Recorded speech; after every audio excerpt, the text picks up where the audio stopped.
House today, you walk on a sidewalk at some point. The city of Chattanooga is trying to improve your experience on its sidewalks, and more specifically wants to help people with disabilities be able to use them too. Hannah Lawrence joins us now live with what needs to happen to make that plan more of a reality. Hannah.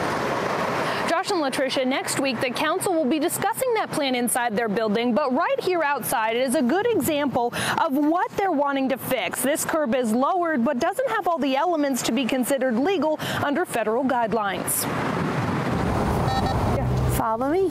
It takes Jean Marie Lawrence about 20 minutes to get to and from work every day. This is probably the most accessible route. But even along this planned path, she runs into problems. I can show you. It's really frustrating. Lawrence was born with muscular dystrophy and has used a power wheelchair to get around since she was about 13 years old. Even if there were no curb cuts, I would still walk to work. I'd be in the road and it'd be really dangerous. This is her life though.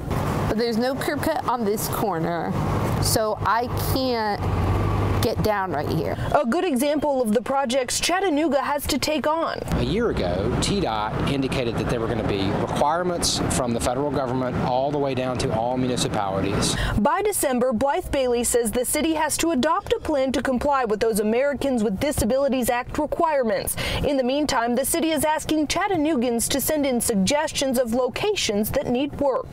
Contact 311 and identify it as a Mayor's Challenge project. Anyone can report an area, not just those who have to pay special attention. If you don't live it, it's not something you're going to think about. Lawrence says she doesn't fault those people, but wants them to recognize she and other people with different abilities deserve the same access to buildings in our community. Speak out where you can and tell people, you know, what's wrong and what needs to be fixed. Lawrence says she just reported an issue to 311 yesterday, but now that Chattanooga is making this initiative a priority, she'd like to see others do their part, even if it doesn't directly impact them.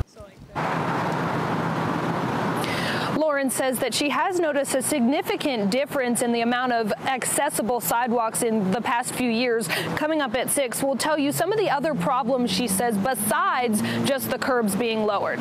Reporting live in Chattanooga, Hannah Lawrence, News Channel 9.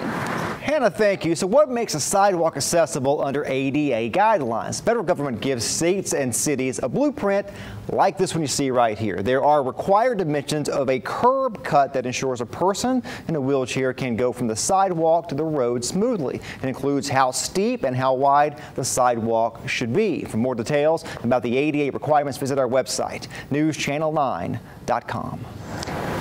Voters